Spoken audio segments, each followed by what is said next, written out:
So it's week 11, which I have to say I'm finding this a very emotional week, and I couldn't hope for two better and more inspiring and more beautiful guests to be on the chat with us this week, because that feels like there's change in the air in all sorts of ways at the moment.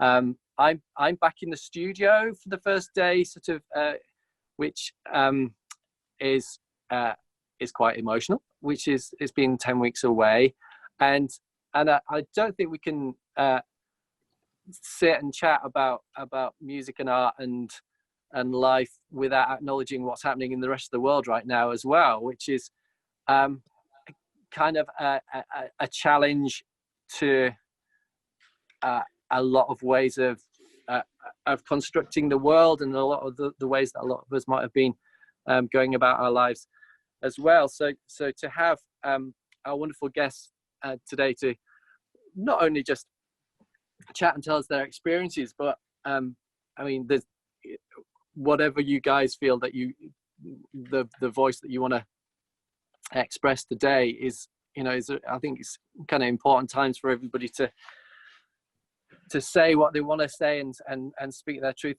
the way that they do, even if it's just what kind of hot beverage they like. That's also fine too. So I'd love to introduce today to two absolutely amazing artists. First one, who is down on the bottom of my phone, which is resting on a bit of old wood in the studio right now, Mr. Nitin Sawhney. Absolutely extraordinary life and career. Nitin, how's lockdown been for you, sir? Oh, blimey. It's been personally quite rewarding in that I've been doing, it's been quite a reflective time, like it probably has for a lot of people, but I've continued to be working because I'm like you, quite a few people who are probably watching this. It's a lot of my life is in composition. I've been writing music for my new album. I've just been working a lot.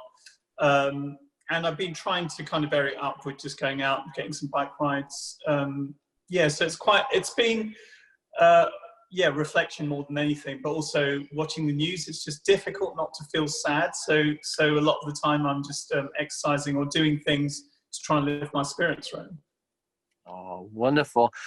Our other amazing guest, Anoushka Shankar, whose work, I have to say that sometimes when people's playing has really moved me and affected me, it's been in a sort of concert situation or a album that has been incredibly meaningful. But Anoushka, the bit of your playing that really, really touched me was when you were playing at Jules's wedding, which was nuts because so a very good mutual friend had the great privilege of having Anoushka play at his wedding, which is not something. That's how he did it. He just put it in my schedule. So it's just brilliant. You're just turning up on this Saturday, and it's time for you to play. But Anoushka, how are things for you? Are you in London at the moment? How's lockdown been for you? Lockdown's been transformative. I mean, it's the, I don't know what to say. It's sort of a weird sort of limbo, and also a pause and a time of a lot of introspection and also not. And so it's simultaneously, obviously speaking from a perspective of being healthy and well and fortunate to be so, it's been quite lovely in some ways. And it's also been, terrifying and strange and, and I think as a parent, there's another kind of dimension to the whole thing that parents are experiencing where, I can honestly say I've never spent this much time with my children. Yeah. And so it's been a really singular event in my lifetime to just be here with them and experiencing that in all the profoundly beautiful and terrifyingly difficult ways. Speaking as a parent of a 3-year-old and a 5-month-old as well, I'd throw pretty much every adjective at the situation that you have. Sort of, moments of incredible sort of intimacy and kind of timelessness that are going to be brilliant.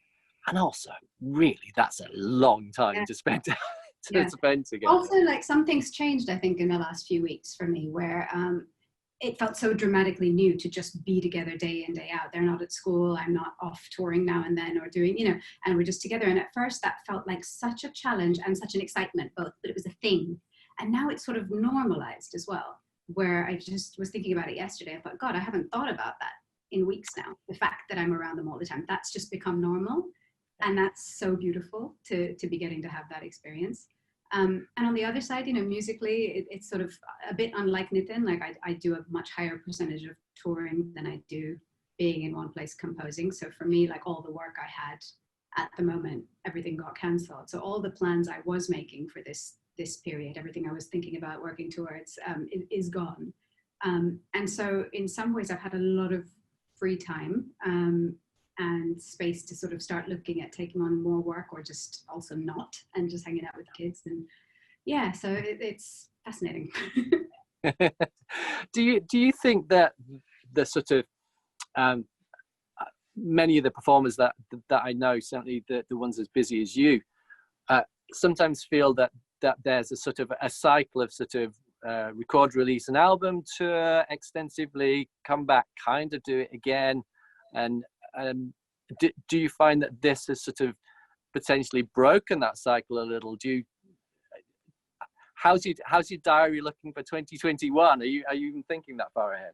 I'm personally not. I mean, obviously I am in some ways, but I'm not sort of really gunning towards it in that way, because I think, if anything, this process of what's happening in the world right now really feels like immersing into a practice of being present in the moment and responding to what's right in front of us. Because what kind of plans can we make right now? Like, nothing's taught that as profoundly as this. Everything's changed just in a moment. And I feel like it's very much a bit of handing it over and seeing what happens. That said, obviously there's practical sides to that, and all the shows that have been cancelled now are really postponed, and they're all talking about dates for next year. And I just feel like, we're putting dates in the diary and we're working towards them, but also, I don't know, like, are 3,000 people going to want to come and sit together in an auditorium come this winter or next spring? I really don't know. So it is hard to make plans, and it definitely is making everyone have to think about how to do this differently. And, if people's income comes from touring, how are they going to, make their income now? It really is a strange time for everyone that is involved. Fundamentally strange. Nitin, how have your sort of performance plans been affected? Obviously, sort of like you say, composing and recording and sort of developing can happen in a socially isolated way, but you've always had this sort of extraordinary career where there's all kinds of everything happening. Have you felt that change kind of, have you absorbed that change, or just trying to ride the wave? Well, riding the wave, I think, is the right way to put it. We haven't got much choice, otherwise we drown.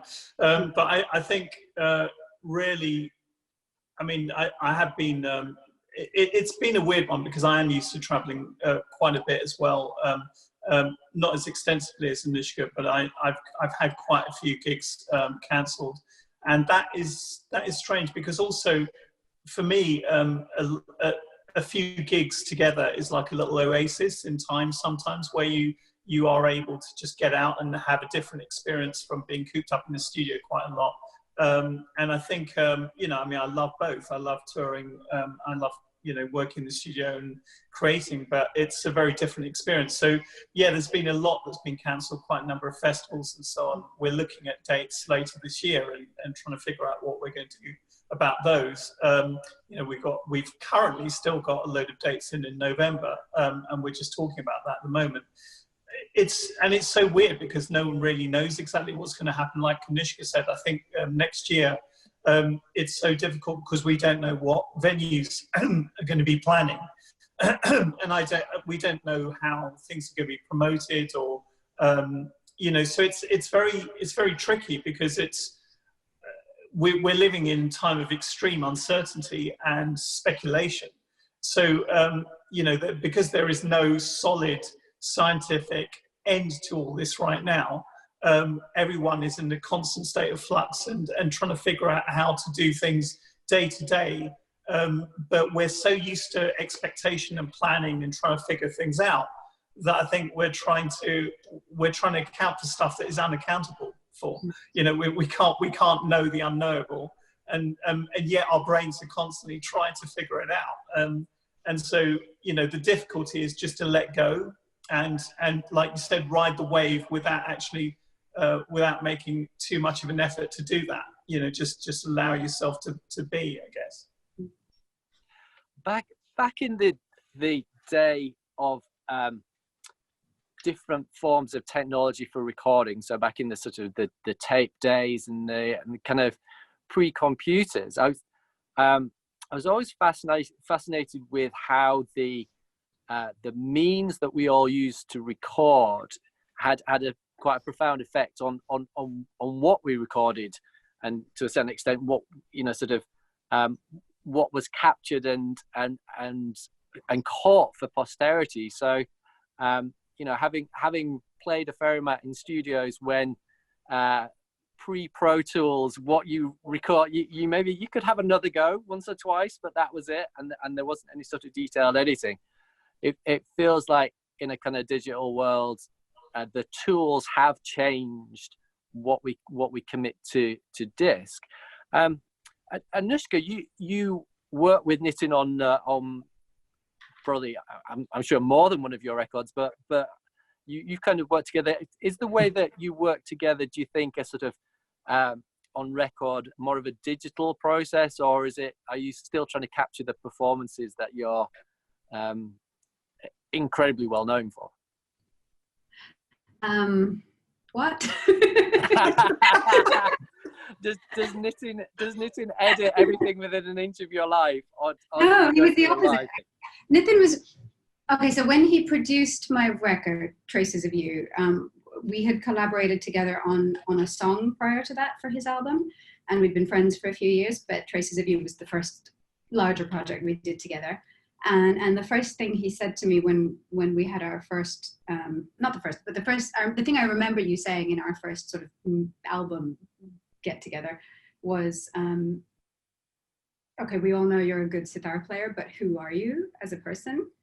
And I felt sort of offended in a way that to that point I hadn't been clear about that in my music, because that's, you know, something I'm quite clear about as a person. You know, I know where I stand and what I am and what my values are, or any of those things. But the idea that there was a discrepancy between me as a person and me, you know, in my albums, how I was representing myself, that became a really formative point. So rather than him coming from a really technical perspective as a producer, I found him coming from a really more symbolic and thematic perspective. You're always harping on about that arc of yours, you know, which you might want to explain better than I do. Well, Nitin, what is your arc? Presumably it's not another boat of any kind. Oh my God, we might find ourselves in an arc soon. It might be the only way to get out of this. I'm kind of, well, it's interesting. It's interesting what you were talking about, just to touch firstly upon, you know, before the digital age. I mean, a few years ago, we recorded an album direct to vinyl at Metropolis Studios. And that was interesting because it was challenging in that you were in a recording environment, but you weren't able to kind of have all of the you know, you couldn't posthumously re-edit anything or change anything. Everything was literally what happened in the room. And it's quite strange because I always had that discrepancy between live performance and what happens in a recording situation where you can infinitely play with stuff. And it was amazing to bring the two together. With working, you know, I mean, in terms of an arc, I mean, it's interesting with Anoushka, there's always an arc with her music, and working with her was fantastic because there's a narrative that came through automatically. And I think maybe just the question itself, I do remember asking you that, was probably enough because I think just that question actually allowed us the freedom to explore identity and ideas and feelings. And then we ended up with an album that really got very emotional because of what was happening to both of us at the time.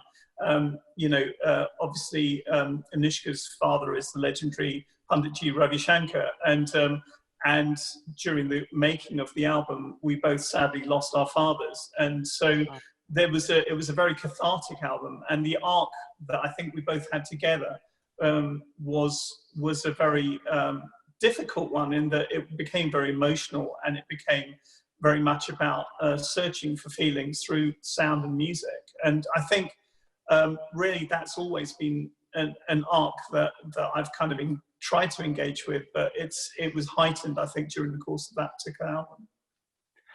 I mean, that sounds like an extraordinary combination of factors, sort of internal factors, personal factors, and then sort of slightly more external ones. If Anoushka, you coming from a sort of perhaps that sort of Indian classical tradition where the work was the thing that was on show, perhaps more than you personally.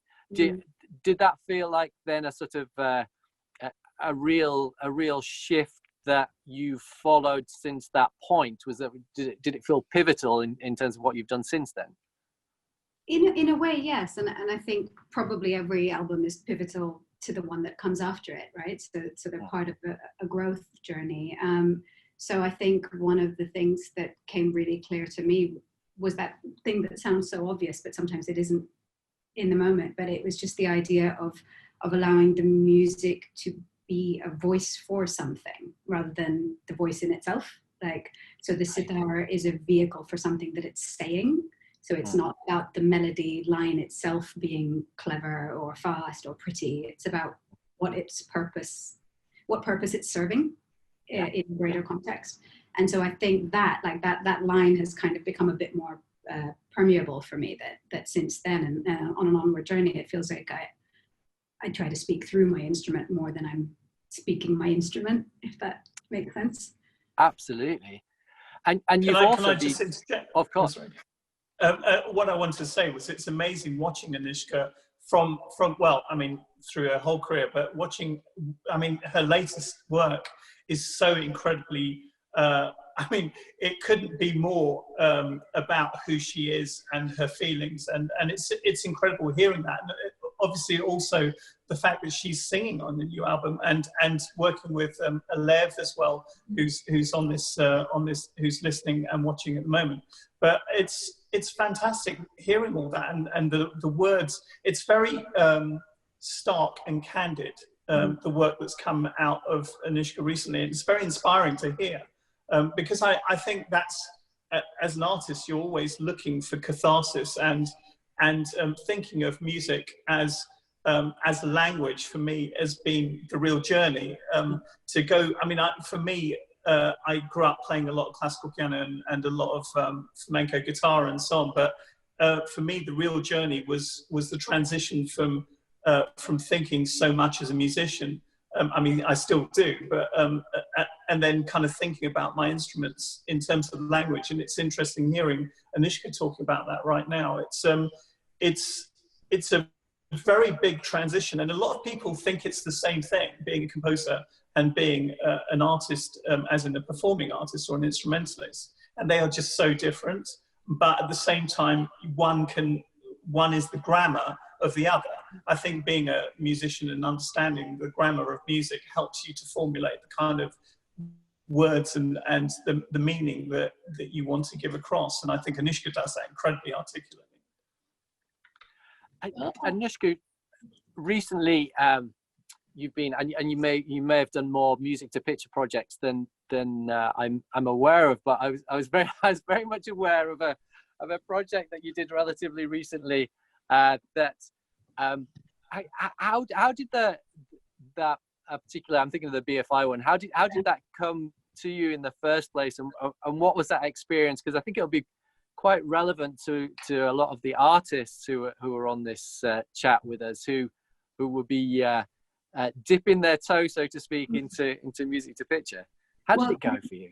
you know, Nitin is, you know, 100 times more experienced with music to picture than I am. He he does so much more of this, and it's something that I always wanted to grow towards. And then particularly as a parent, that became something I want to move towards more, because, you know, I was doing 80 to 100 concerts a year before, and it's like that doesn't sit with seeing your children ever.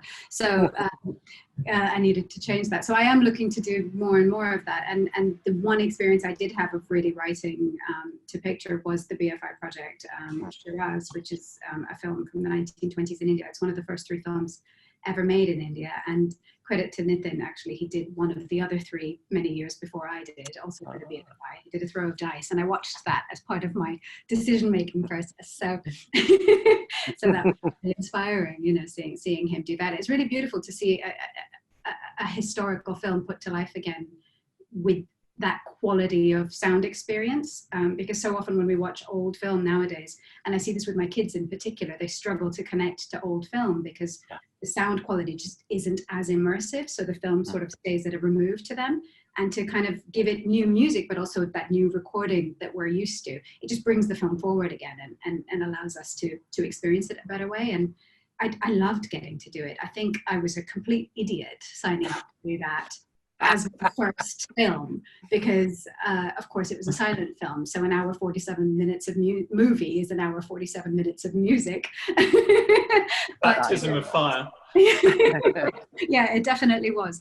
It definitely was. But I think for me, and if there's anyone else that's coming from a live and perspective, or used to composing for themselves and not to film, something like that is really nice, because it helped me to, you know, practice that role of serving the picture and serving the story, but also to some extent just working within my own choices and my own landscape, because I mean, it's a 90-year-old film, so there was no director, you know. I wish that we could specify that more often. That would... You know, I think that's a toolkit that's very specific, isn't it? You guys would know about that much better than I do, but to kind of use your own creativity to serve someone else's vision, you know, it is still a bit of a mystery for me, and something I really want more practice of, because I would love to do more film. Well, it was, I've just got to say, Michael, that it was amazing, because I saw Anoushka performing to Shiraz, to the film, which was part of a trilogy from a director called Franz Osten. And Franz Osten I mean, these films were made in the 1920s, so obviously there's a restoration process, and it's kind of quite complicated, because the one, I mean, Anoushka was performing fantastically to it, but then you have to actually have a click track to that as well to kind of make it work. And with the one that I did, I was doing it with London Symphony Orchestra, and I had to conduct them. And the problem was that you had, something I didn't know at the time is when they restore the film, they render it mechanically. So yeah, exactly. So they're doing this. And so they'll give you a film, first of all, that you'll write all the music to. And so you'll kind of work everything out according to clicks. And I had some tempo accelerations as well during the course of the film with what I was doing. So we kind of very carefully worked out all the clicks. And then just a short while before, they re-render it as the restored version. Yep. And so I got that version, and I was like, this is a totally different length of film.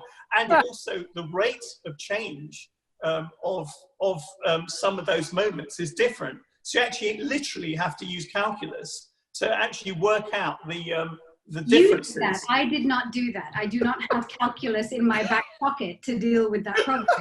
So I just had to manually go through every scene and change all the music I'd made to fit the 27-minute discrepancy between the version I'd made the music to and the one I was going to play live to.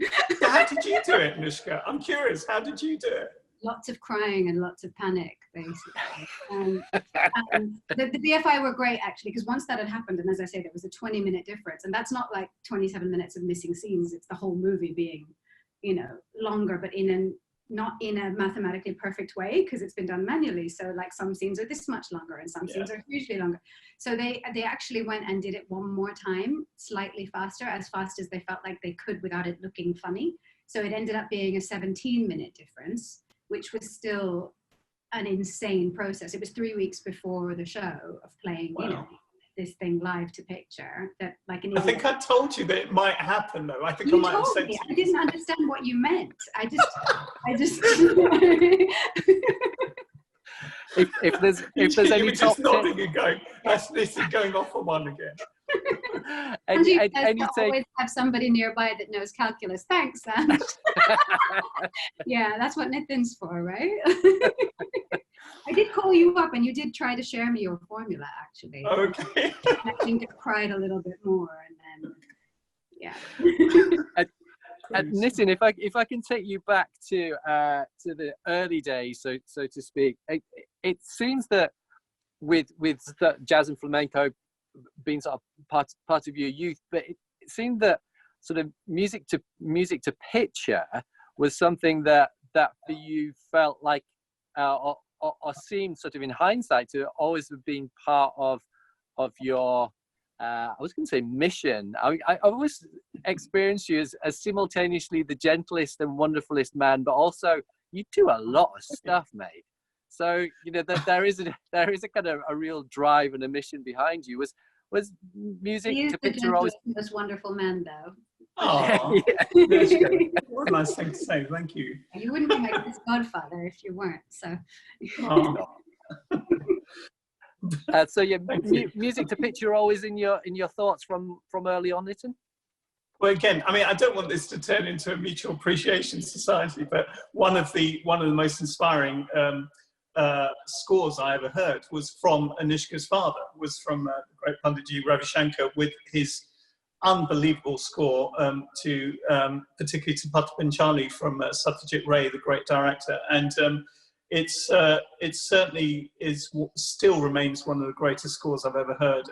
Just because of its use of rag and the power of rag in terms of the different colours and moods that are evoked during the course of watching the film, but also it's an amazing film. I don't know if you're familiar with it, but Patha Panchali is actually it was made in the 50s, and it was the debut film of Satyajit Ray, who's it's a kind of art house movie, but it's such a powerful movie because it has a kind of documentary starkness and power to it that I think is you know, it's incredible, because what's fascinating about this is seeing how a film like that, which is very it doesn't feel in the slightest bit manipulative. There's nothing didactic in it. It feels very much like it's about human tragedy and human experience in a way that we're almost like fly on the wall kind of observers.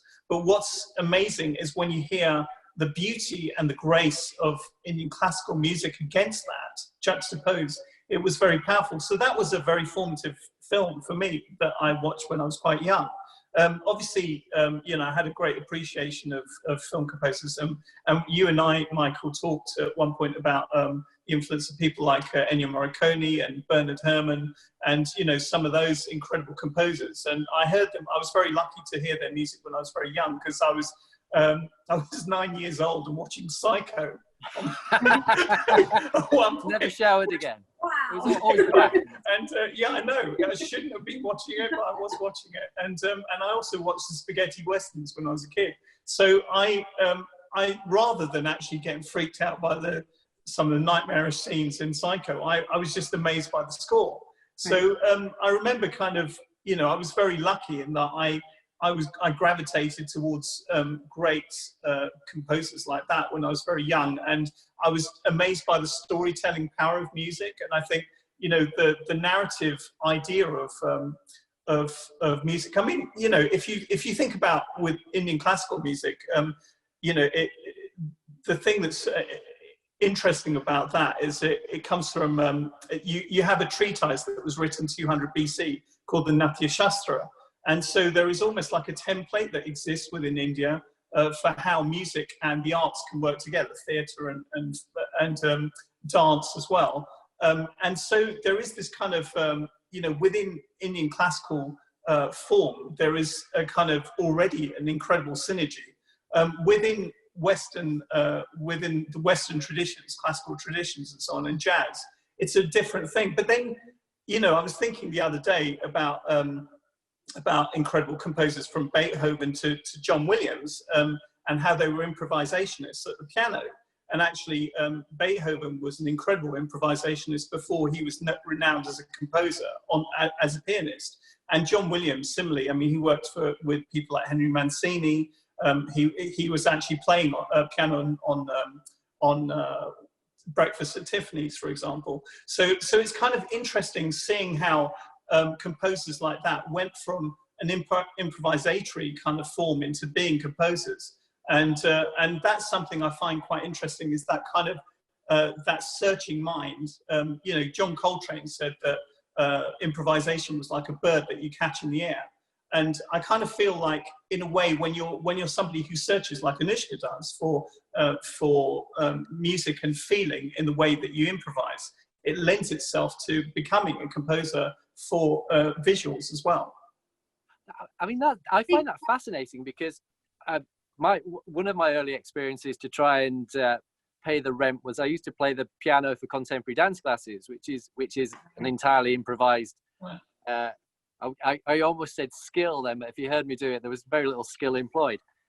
But there was something about that sort of real-time construction, and particularly playing for dancers, where you're responsible for them falling over or not falling over right there and then. There's a sort of an immediacy to the feedback. And I sort of, probably only in maybe the last 10 years or so, have connected that with how I write for film and TV or other forms, because it feels like, particularly for writing under dialogue, improvisation is the most natural way to sort of to frame the ebbing and flowing of human speech in that form. But in my ignorance, I hadn't really thought about the combination of constraint and improvisation that there is in Indian classical music. So, Anoushka, you think if you came to sort of write for more music to picture projects where there wasn't wall-to-wall music of 1 hour and however many minutes, depending on how fast it went, do you feel that you would be taking a sort of an approach that was improvisatory, or did you sort of like think through some of the processes when you were doing that project, or was it just a race to the finish? Well, when I write music, it's a mix of sitting and playing my instrument and improvising, or sometimes sitting at a computer and thinking of, lines in a more depth of field kind of way, the sound world. But usually it's about sitting with my instrument and playing, and then I think for years I couldn't have told you the difference between composing and improvising, because that's not usually how I work, to sit in that way and compose. It's more like improvise like an idea, write it down, and then improvise. That's a good bit. Write it down, and I feel like all the things I've kind of composed have just been improvisations that I like, and decide to keep. And then maybe then start to dress up and change, and maybe I give it to somebody else, that line, or I compose around that line. And so it is improvisatory for me. And I think probably because that's how my brain was trained, that's what works best for me, because I learned in the Indian classical tradition, which was years and years of memorizing first, learning the ragas, learning the forms, and then slowly being coaxed into improvising within these forms. And I think, when you were talking earlier, Nitin, I can't remember what you said, but something touched on that for me. And you asked me a question earlier, Michael, I didn't really answer, where you were asking about whether it's improvisatory or not. And it's hard for me to explain this, but like, so much of when things work for me, when it clicks for me, and when I really feel like I'm in the flow and I'm writing, has to do with chemistry with another human being. And I can struggle to find that for myself when I'm alone in a room composing, whereas the magic of being on stage and being inspired, for me, that's when I'm on fire. And it's just like, I can just, you hear someone else and it's a beautiful line, and I immediately feel a response that I want to give. And then that makes someone else think of something that they respond with. And then you're in a conversation, like you said, and I just find like that, for me, I really find the best of myself in those moments. And sometimes I can get frustrated because I find it harder to then know how to generate that in a room facing the computer. I think that's absolutely fascinating. I mean, there are, I'm sure, more examples than the Miles Davis score that I don't know about, but there are such like a couple of landmark improvised film scores. Well, Pankaj, which Nitin mentioned, I don't know if you know Nitin, but that score was recorded overnight. You know, that's right. In one sitting. Yeah, it was one sitting of 8 hours with Satyajit Ray sitting next to my father, showing him one scene once, and then my dad responding and playing to it, and then maybe pointing to the flutist and saying, "You play this." You know, it has that immediacy which you're talking about. You know, it's someone's first response to a scene. It's their first emotion. You know, and sometimes there's something about that you'll never catch again. Yeah, I remember reading this years ago because I actually did a talk at I think it was for Time Out a long time ago about that film, and when I first read that, I mean, first of all, I was mind blown that it was the debut film of Satyajit Ray, which is incredible, but also that your father had actually had literally improvised the whole score in one sitting, and then what happened, I think, was Satyajit Ray then just delved into that and just applied different parts of that playing to different parts of the film, which is really interesting because it just shows the power of rag and how applicable it is to different moods. And rag itself actually means color, and there are so many different colors within you know. I mean, listening to Anoushka or listening to her father play, you're subjected to so many different moods and feelings that really are based in tradition and based in history and evolution of musical form. And the beauty of Indian classical music is it's an improvised form that has rules and constraints that have evolved over time that allow it to really kind of dig into your soul and your heart in a way that I think no other form of music really can for me. So it's interesting talking about that. We should talk about if there's space, Michael. Sorry, but like I'm interested. This is something that I do and something that Nitin does a lot as well that maybe not a lot of your other guests do. So I'd love to hear Nitin's take on this. But you just talked about ragas and how they have such specific rules and forms. How do you translate that into other contexts? You know, like when you orchestrate and you have all your beautiful scores where maybe we'll hear Ashwin playing these heartbreaking flute lines, but it's a full orchestral score and you've got all the strings around it. Where are your choices and how do you make them around the parameters of which rules you're following at any given point? Because they're different very often. Yeah, absolutely. Well, the thing is, first of all, I very early on got into looking at the meeting points between rag and modes, for example. So obviously, just taking one example, if you take rag Bhairavi, that's actually in its simplest form, or that particular part is based on what we would think of as the Phrygian mode within Western classical music. So there are certain, if you think diatonically, certain chord structures and harmonies will work against that. You know, obviously, if you're going up diatonically, you know, just in you know, in each of the colours of the diatonic progression. Let's take C major. So if you're going up, not just with the triad, but you also add in the seventh, you are gradually experiencing different chord colours, and then the modes actually work against those in different ways. So obviously, with a minor seventh, you have three different possibilities of modes. You have the Phrygian mode, but you also have the Dorian mode, and you also have the Aeolian mode. So the whole point is you can work within rag in that way. So you can think about which rags are going to connect harmonically with diatonic chord progressions in a simplistic way, and then you can actually structure harmony around that understanding. So it's about understanding both to some degree in Western classical music and jazz, and also thinking about how Indian classical rag works against that. And then you've got the whole additional thing of understanding the dal system, which is a whole different ballgame altogether. Yeah.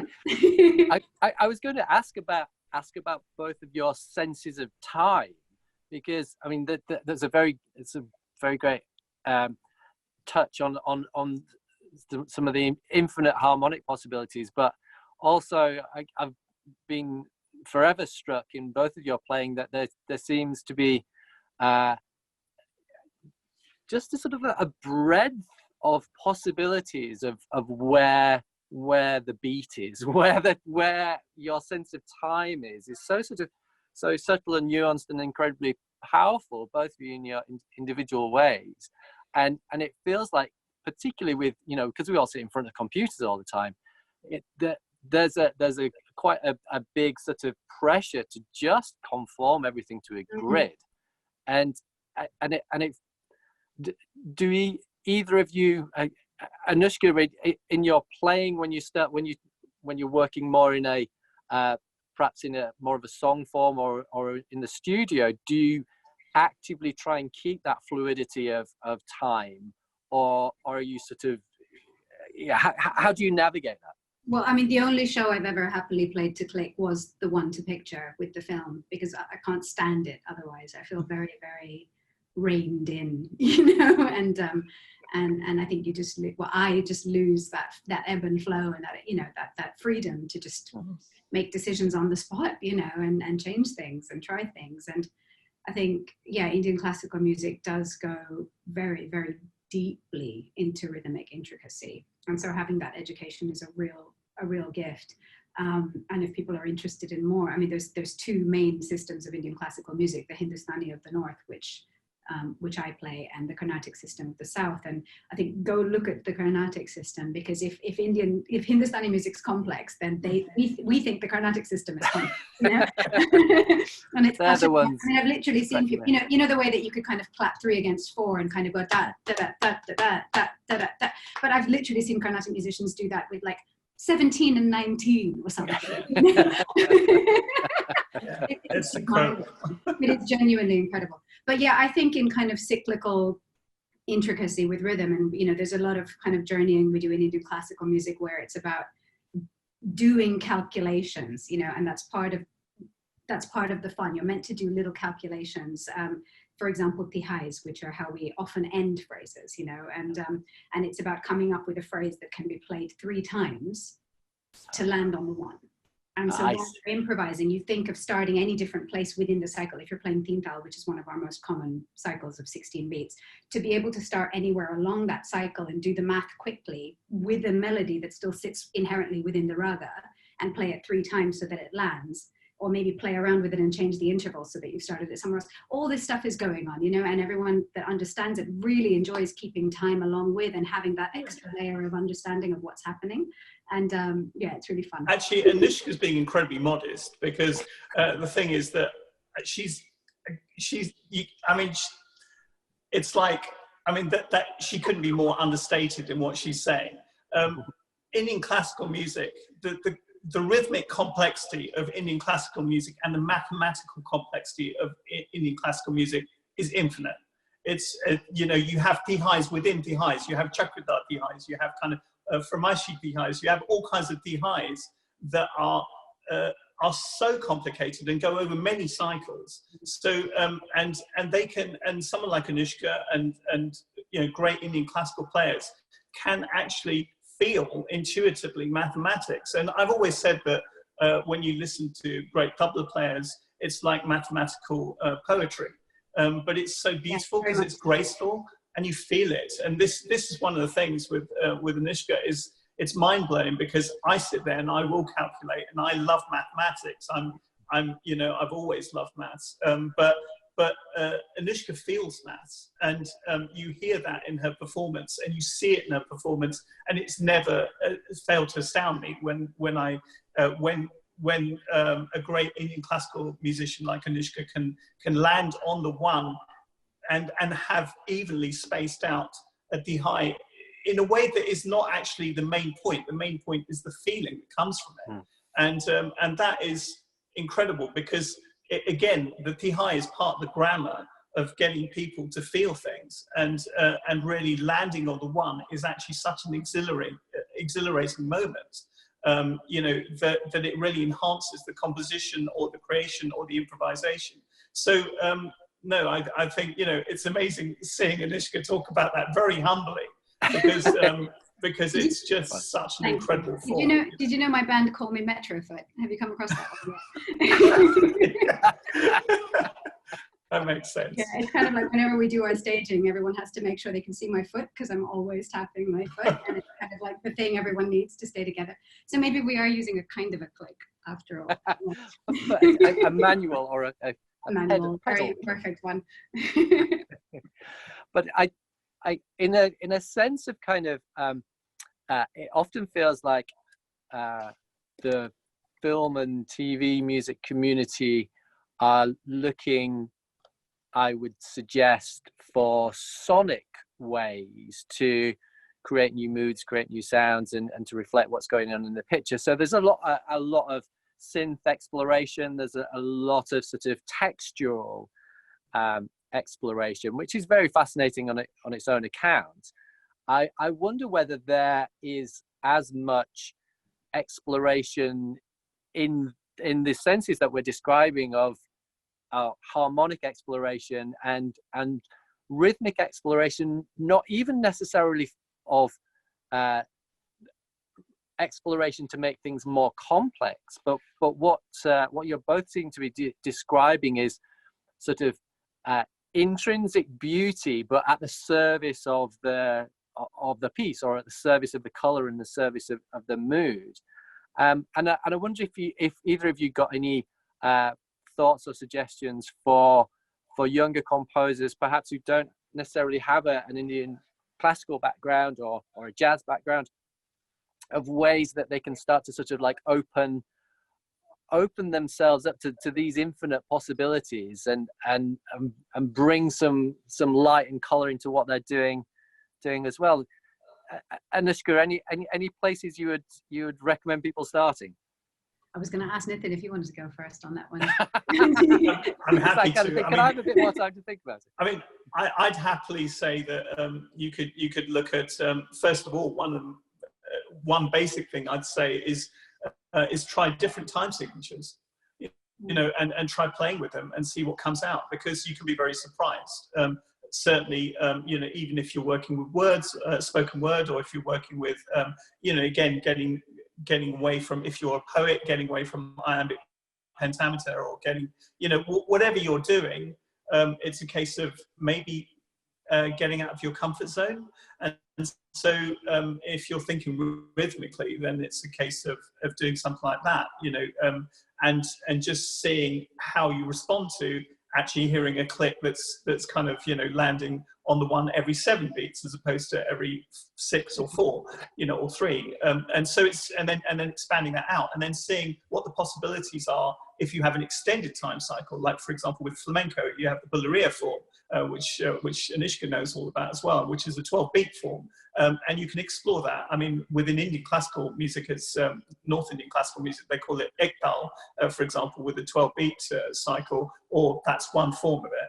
But you know, you can explore time cycles in so many different ways, and that really can open up your world to so many possibilities, because actually staying within the box of 4 or staying within the box of 3 is, for me, can feel quite constrictive, and hearing the beauty that comes out of extended time cycles is really amazing.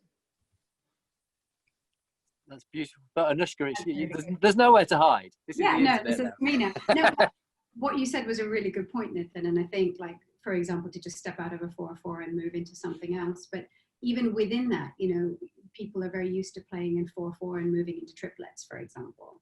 So you've got 3 beats per bar, but you won't hear someone doing that as often in one of the more odd time signatures. So what happens if you move into a 5-beat cycle or a 7-beat cycle? So you're playing in 7/8, but now you're in triplets. You know, that changes everything suddenly, and you've got a whole different unusual feel, and you've got like that lovely triplet groove, but you're in 7 beats. And then you can start to play with intervals, where what you've got is like 3 beats, you know, three little beats per, what do you call them? 3 notes per beat, I guess. So you've got 21 notes in a bar. So you can divide that, instead of dividing it 3, 3, 3, 3, 3, 3, 3, you can divide it 7, 7, 7 over the bar. So then you've got this whole different contrasting rhythm going across it, and then you can play with it. So if you're playing in triplets in any beat, you could divide it into that group. I'm speaking nonsense now, aren't I? But, no, that's but if you're in a 5-beat cycle and you put it in triplets, then instead of playing 5 3s, you can also play 3 5s. I mean, that will work in any cycle. You can do that in 10. 3/10s instead of 10/3s. Yeah, lowest common multiple. Little patterns like that where you can find ways to then try and then, you know, dot your beats around in those interesting ways. And it just makes it sound really unusual. And I think from a melody perspective, like, I think this is something that can sometimes be a handicap in composition, but it can also be a skill. So, you know, it depends on where your strength is, right? So for me, I think in a very linear way, because I've always been a melody player on my sitar, from a tradition that's less about orchestration and more about melody. Whereas I think a lot of people are coming to composition from a more wide sonic perspective and more about themes. And I'll hear a lot of repeating themes, but maybe not so often just long linear melodies. And I think that's something that's interesting. Just like take that one sound and just travel with it for ages, you know, and just keep going on the melody that doesn't necessarily circle back to what happened before, and then go back and compose around it later, but see what happens if you really just think forwards in one line. I think that's fascinating. And just to sort of go back to a couple of my favorite tunes in sort of film music history, Morricone's Cinema Paradiso score has got one of those sort of longest, windingest tunes ever.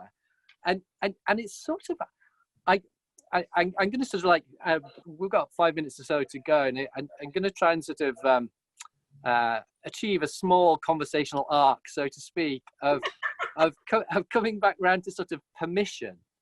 And it sounded like when you were, Anoushka and Nitin, both talking so movingly about what it was like to work on that record with your family circumstances, and it felt like that you were giving yourselves permission to perhaps approach your work in a certain way, or to sort of put yourself in to expose more of yourself, to be more sort of directly communicative.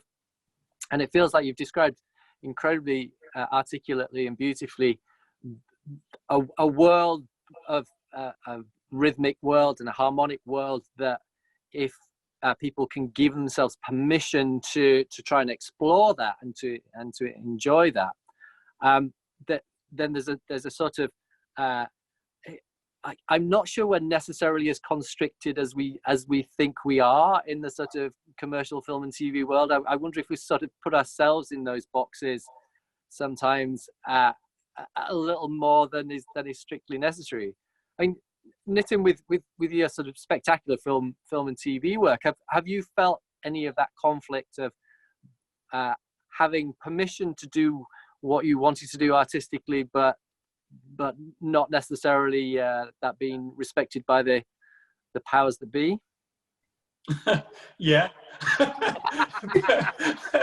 but the thing is that at the same time, you know, like, it's also about finding your way into things. And I think that's part of the challenge, for example, working with directors or producers, is that you'll have to develop a vocabulary, not just musically and psychologically, with the characters and the evolution of or the development of the narrative and the different strands of narrative within a film or a project that you're working on. But you also have to work with the psychology of a director or a producer, or both together.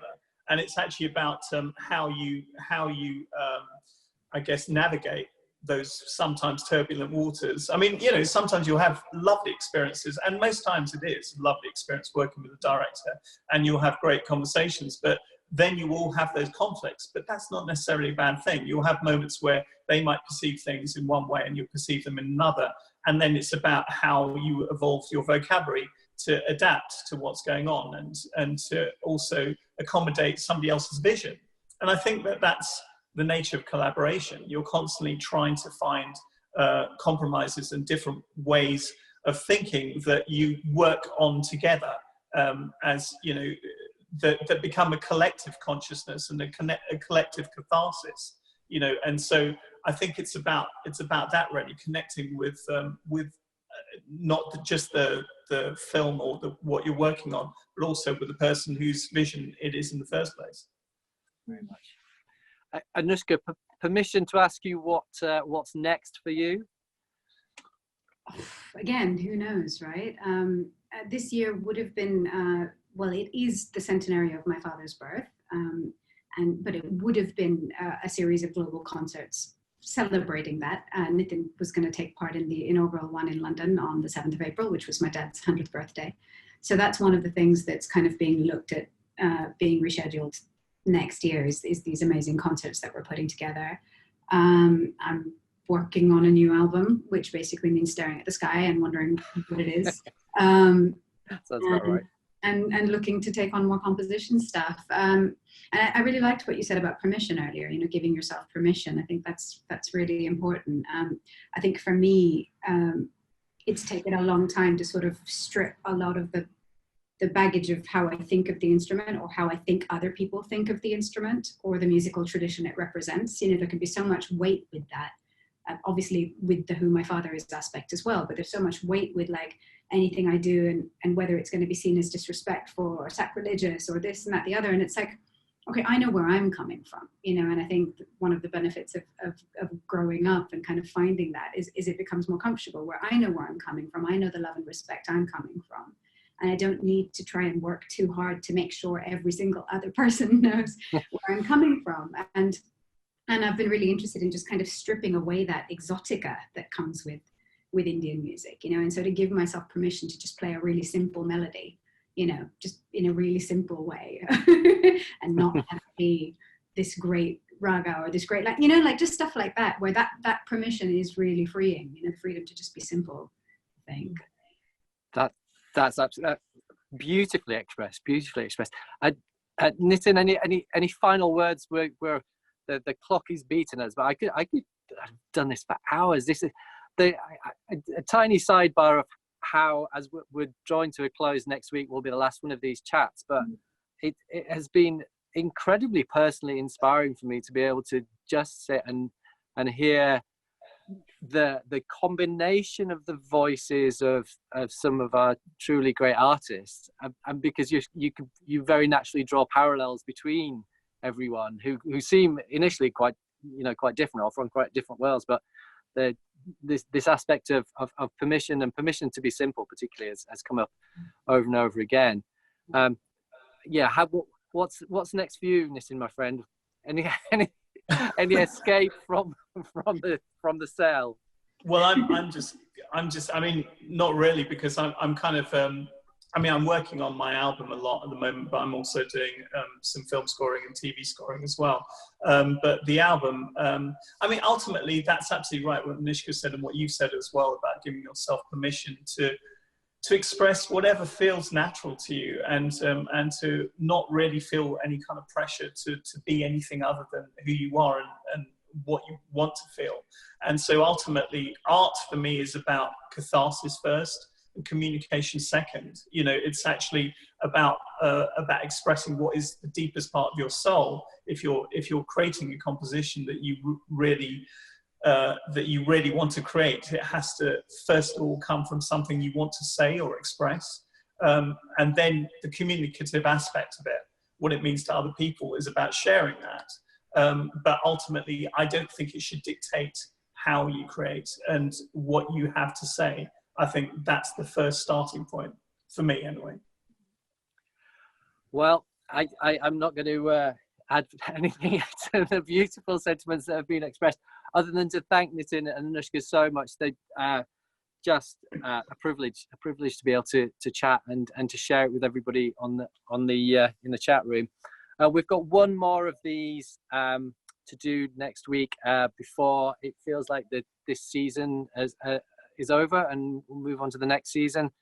And also for everybody that's on the mentoring scheme, watch your emails, because there's a Wednesday and a Thursday and a Friday seminar coming up that, again, Harriet and the team are putting together, which is really incredibly generous. So much hard work going on behind the scenes for that. So I'll say thank you to everybody. Be kind, look after your friends and family. We all need more kindness. So thanks to Anoushka and thanks to Nitin. You can probably manage an audible goodbye, which might get picked up by the mic. Thank you very much. Thank you so much for having us, Michael. It's been lovely. Thank you. Absolutely. Thanks a lot.